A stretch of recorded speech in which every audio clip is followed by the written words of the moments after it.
बातमी मुंबईमधून आहे। मुंबईमध्ये सुद्धा सकाळपासून पडत असलेल्या मुसळधार पावसामुळे सखल भागामध्ये आता पाणी साचायला सुरुवात झालेली आहे। सायनच्या गांधी मार्केटमधील सखल भागामध्ये पाणी साचायला सुरुवात झालेली आहे। या ठिकाणी वाहतुकीचा वेगही मंदावलेला आहे।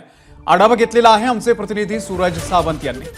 मुंबईत सकाळपासून पडत असलेल्या मुसळधार पावसामुळे मुंबईतल्या अनेक सखल भागात पाणी साचण्यास सुरुवात झालेली आहे। मी सध्या सायनच्या गांधी मार्केट परिसरात आहे। आपण पाहू शकता या ठिकाणी जो सखल भाग आहे त्या ठिकाणी सकाळपासून पडत असलेल्या मुसळधार पावसामुळे पाणी साचण्यास सुरुवात झालेली आहे आणि याचा परिणाम हा कुठेतरी वाहतूक व्यवस्थेवरती देखील पाहायला मिळत आहे। सकाळपासूनच मुंबईसह इतर परिसरात मुसळधार पावसाने सुरुवात केलेली आहे आणि याचा परिणाम हा कुठेतरी आता मुंबईच्या वाहतूक व्यवस्थेवर देखील पाहायला मिळतोय।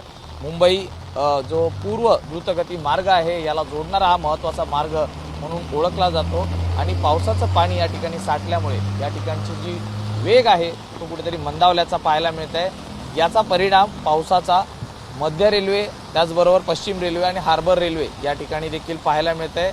पावसामुळे रेल्वेचं वेळापत्रक देखील कोलमडल्याचं पाहायला मिळतंय। 10 ते 15 मिनिटं उशिराने लोकल या धावत आहेत आणि याचा परिणाम हा नागरिकांना देखील सहन करावा लागतोय। आज दिवसभर असाच मुसळधार पाऊस राहिला तर अनेक सखल भागात पाणी साचू शकतं आणि यामुळे नागरिकांना सतर्कतेचा इशारा हा महापालिकेकडनं देण्यात आलेला आहे।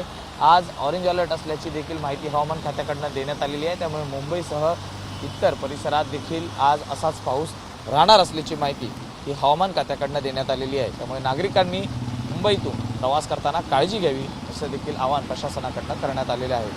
व्हिडिओ जर्नलिस्ट अनुप रस्तोगीसह मी सूरज सावंत, एबीपी माझा, मुंबई। एबीपी माझा, उघडा डोळे बघा नीट।